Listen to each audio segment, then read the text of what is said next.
ஆடுதுறை பேரூராட்சி தலைவர் மா.க. ஸ்டாலினை கொலை நடைபெற்ற குண்டுவீச்சு சம்பவம் தொடர்பாக அன்புமணி கடும் கண்டனத்தை பதிவு செய்திருக்கிறார். பேரூராட்சி தலைவரை அலுவலகத்திற்குள் புகுந்து கொலை செய்யும் அளவுக்கு சட்டம் ஒழுங்கு சீர்குலைந்துள்ளது என்று அவர் கடும் கண்டனம் தெரிவித்திருக்கிறார். திமுக ஆட்சி பொறுப்பேற்ற 4 ஆண்டுகளில் 7000க்கும் மேற்பட்ட கொலைகள் நடைபெற்றதாகவும் மக்கள் வெளியே சென்றால் பத்திரமாக வீடு திரும்ப முடியுமா என்று அஞ்சி நடுங்கும் நிலை நிலவுகிறது என்றும் அன்புமணி அதிரடியாக குற்றம் சாட்டியிருக்கிறார். ஆடுதுறை பேரூராட்சி தலைவர் மா.க. ஸ்டாலினை குண்டு வீசி கொல்ல முயன்ற சம்பவத்திற்கு அன்புமணி தனது கண்டனத்தை பதிவு செய்திருக்கிறார்.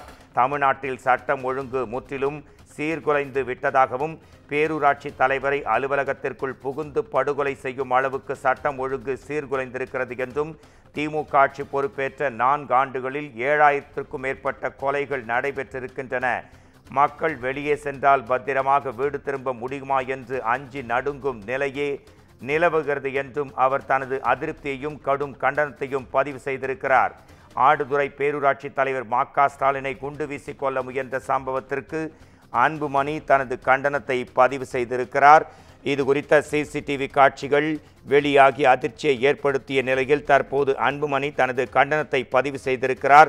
தமிழகத்தில் சட்டம் ஒழுங்கு சீர்குலைந்து விட்டதாகவும் வீட்டை விட்டு வெளியே செல்பவர்கள் திரும்பி வருவார்களா என்ற சந்தேகம் நிலவுவதாகவும் என்ற கண்டனத்தை அவர் பதிவு செய்திருக்கிறார்.